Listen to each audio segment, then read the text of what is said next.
Dunn. Joe Garagiola has joined us along with Candice Bergen. Candice is already #1. First time ever for a woman at ringside in German boxing history. Hey, I almost feel like part of an entourage, Larry, as we came down here. And Candice, I know you felt the same way. You know, there's so much, the excitement is building here, and I had in my hand right now a letter Richard Dunn gave me, his prediction for this fight. We'll tell you about that, because it's a whole big story, Richard Dunn even being here. He is fighting for the World Heavyweight Championship because he won the European heavyweight title. It's really a story of three people. It's the story of George Biddles. It's the story of his wife, Janet. It's the story of Richard Dunn, who just in a year was working on scaffolds. He would get up in the morning, do some road work, and then he would go to work and then fight. But here he is fighting for the World Heavyweight Championship. It's a story of three people. And here's his title-winning fight.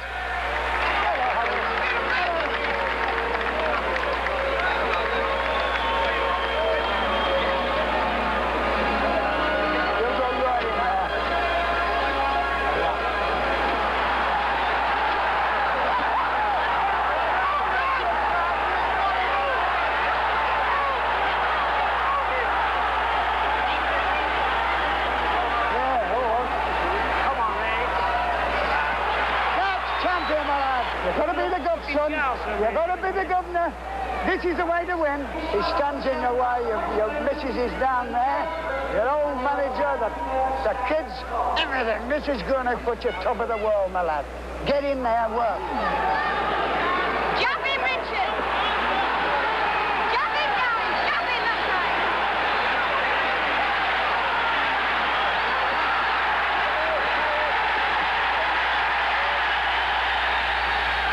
Every morning you come up here and run, huh? Well, 2 or 3 times a week, maybe. You know, not every morning. This is beautiful. Yeah, it's nice and fresh and clean. You know, no petrol fumes, no smoke or anything. It's just nice and clean. Gets you closer to the man who made all this, huh? Definitely closer, yeah.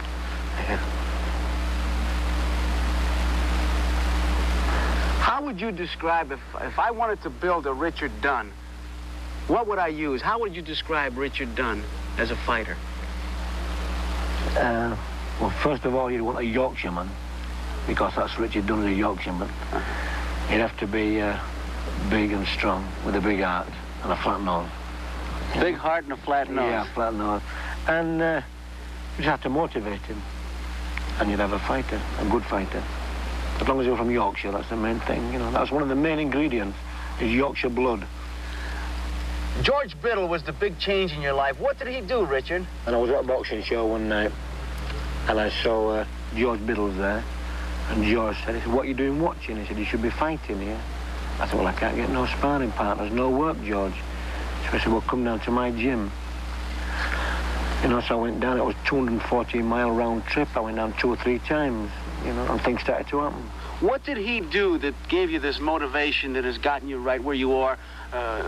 Well, you're fighting for the World's Heavyweight Championship. Well, look, the family told me I was good, you know what I mean? But you expect your family to say you're good, you know what I mean? But George told me I was good, you know, well, I started listening to him, you know. He started putting ideas into me. Richard, can you tell us anything at all about how you plan to fight Ali? What your game plan will be? Well, I've no plan, really, John. I'm going to be aggressive from the first bell to the last. Aggressive all the time. Now, you're not going to need any extra motivation for this fight, huh? No, I've got plenty of motivation at home. I've Janet and the 3 children. That's the only motivation I need now. Richard, what about Janet? Janet's fantastic. She's an ace, you know. She does everything for me, you know. I'm like a baby when I'm with her, you know. She's the boss all around, you know. As far as the boxing's concerned, anyway. Her and her dad, you know, Jimmy. Well, we're going to talk to Janet and find out more about how she's your ace. Oh, she's smashing, yeah. She's the best. See, I understand that. Smash. Yeah. Good Yorkshire word is smashing. Janet, he talks about you as being his ace and his motivation.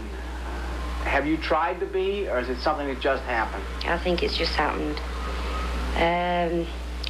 Me and my dad, Richard's trainer, have been in it for a long, long time, before I met Richard. We sort of been behind him all the way. How do you feel when you see him get knocked out? Well, I think, where was his guard? What was wrong with his guard? Keep it up. Keep his guard up? That's what you said? Keep his guard up, yeah.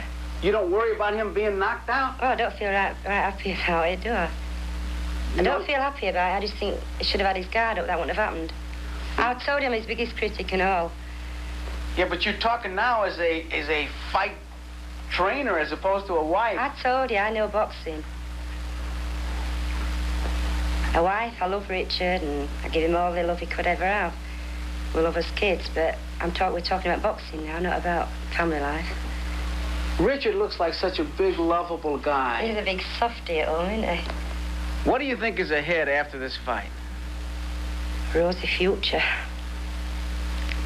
So we can go out and buy things without having to save up.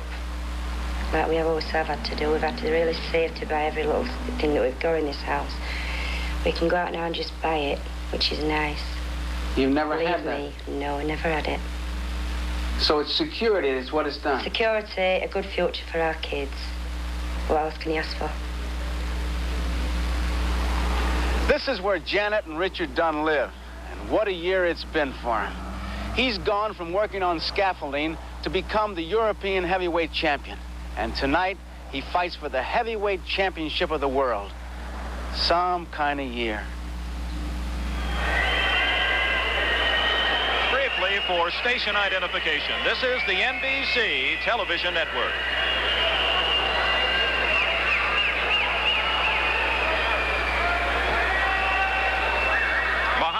About to defend against Richard Dunn. Now, we've just met Richard Dunn. A great piece, Joe. Can he win the heavyweight title? Is there any chance? Well, I like anybody else, he gets in the ring, he's got a chance. But he gave me a letter. I have not opened it. I have to put my glasses on. Oh, this is the much publicized prediction? This is the much publicized prediction by Richard Dunn. I have not looked at it. And the winner is Wayne Bobbick. He's written a master's thesis. Well, it is the 8th round, and as Ali tries his rope-a-dope trick, I get mad and try to force him out of the ring. I hammer him under the ropes, and we're a tangle of legs and arms. Suddenly the referee stops the fight. I hold my hands up. The next thing I know, I wake up in a sweat, convinced that I am the new champion. This is the famous dream that he had, and this is what he wrote. 8th round is what Richard Dunn says. That's when it's going to happen. All right, the statistics on the fight. You can see that Muhammad Ali and Richard Dunn physically are about the same size. Larry, do you have any feelings about that? Yes, I think they're about the same size from the ankles down, actually, as far as being a fighter is concerned. I'd say that Dunn, who is a decent fellow and a former paratrooper, probably has as much chance of winning this fight as he has of jumping out of an airplane with a pillowcase and landing safely. Will Ali look faster because of Dunn's style, you think? I think he will. There's no doubt about it. You know, Ali is a master illusionist, and I think you're going to see him at his best in that field as well. When he was fighting Jimmy Young, and Jimmy Young is a clever guy, moving away, and so naturally the punches look more tentative and awkward as he tried to reach him. He's a similar fighter to Ali, if not the kind of fighter that Ali is in class. Here you have a man who's actually coming right at him. If you're hitting a guy moving away, your punch is like that. If you're hitting a guy come in you, you're like that. You better not turn and hit Candace over there. Candace, can you make a comment?